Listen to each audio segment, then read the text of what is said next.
በእነዚህና በሌሎች ርዕሰ ጉዳዮች ላይ ዜና መጽሔታችን ቆይታ ያደርጋል። ወደ ቀዳሚው ዘገባ እናልፋለን። አብራችሁን ቆዩ። ከ93,000 በላይ የቡና ችግኝ ለተከላ መዘጋጀቱን በማዕከላዊ ጎንደር ዞን የነባሩ ጭልጋ ወረዳ ግብርና ጽሕፈት ቤት ገለጸ።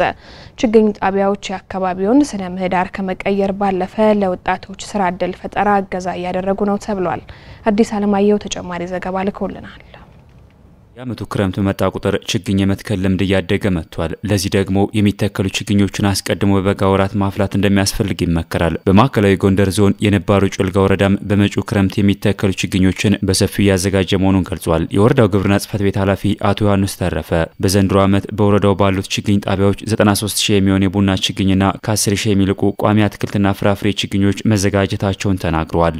አትክልትና ፍራፍሬ ጋር በተያያዘ ወደ ከ93,000 በላይ የቡና ችግኞች ተፈልተዋል ለቀጣይ ክረምት ስርጭት የሚሆኑ።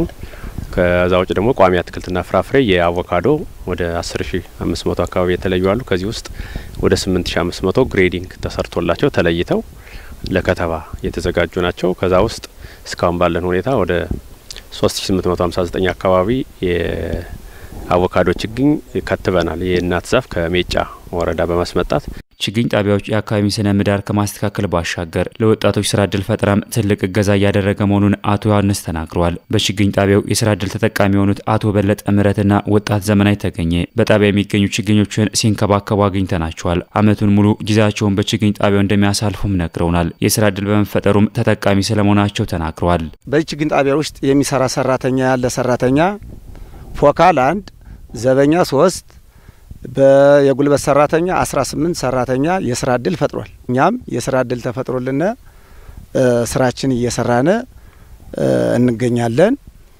በደንብ እያለማነ የስራ ዕድል ተፈጥሮልን እየሰራናለን። አሁን የስራ ተከፈተልን ሀገራችን ላይ እንደ ልብ ይሰራለሁ። በትርፍ ሰዓትም ለቤተሰብ 12 ሰዓት እንገባለን፣ 5 ሰዓት እንወጣለን፣ 7 ተኩል እንገባለን፣ 11 ሰዓት እንመለሳለን። ስንመለስ በትርፍ ሰዓታችን ለቤተሰብ እናግዛለን። ስራው እንኳን ጥሩ ነው። ወይዘሮ ፍትፍት ታምር በግል ችግኝ በማፍላት ስራ ተሰማርተዋል። እሳቸውም ቢሆን በግላቸው የሚያዘጋጁት ችግኝ የተሻለ የገቢ ምንጭ እንደሆናቸው ነግረውናል። ችግኝ ታውን በፊት እስከ 100,000 እስከዛ እንጠቀማለን። በጌሾም በባህር ዛፍም ጥቅም አለው በጣም በልማቱ ላይ ታውን በፊትም እየተጠቀምን ያለነ። የነባሩ ጭልጋ ወረዳ ግብርና ጽሕፈት ቤት ኃላፊ አቶ ዮሐንስ ተረፈ በዚህ ዘርፍ የተሰማሩ አርሶ አደሮችና ወጣቶች ተጠቃሚ እንዲሆኑ ከሙያ ድጋፍ ጀምሮ የዘር ማሻል ስራዎችም እየተሰራ ነው ብለዋል። አርሶ አደሮችም እና ወጣቶችም በግላቸው ቡና እያፈሉ ጌሾ እያፈሉ እንዲሁም ባህር ዛፍ እያፈሉ በተቻለ መጠን በተሻለ ዋጋ ገበያ ላይ ያወጡ የሚሸጡበት ሁኔታዎች ነው ያሉት። እኛ በተቻለ መጠን እንደተባለው ያው እንደ ተቋም ትልቁ ማንዴታችን የሙያ ድጋፍ ማድረግ ነው። የሙያ ድጋፍ በተቻለ መጠን ባለሙያዎቻችን ተከታትለው ድጋፍ እያደረጉ ያሉበት ሁኔታዎች ነው ያሉት። በአንዳንድ ድርጅቶችም እናገኛቸውን የዘር አቅርቦት እና ማቴሪያልም ድጋፍ እያደረግን ያለንበት ሁኔታዎች ነው ያሉት። በወረዳው ባሉት የመንግስት ችግኝ ጣቢያዎች ከ50 በላይ ዜጎች የስራ ዕድል መፍጠር መቻሉን የተናገሩት አቶ ዮሐንስ ለቀጣይ ክረምት ከ5.7 ሚሊዮን በላይ ተፈጥሮ ሀብትና የደን ችግኞች ለተከላ መዘጋጀታቸውን ተናግረዋል።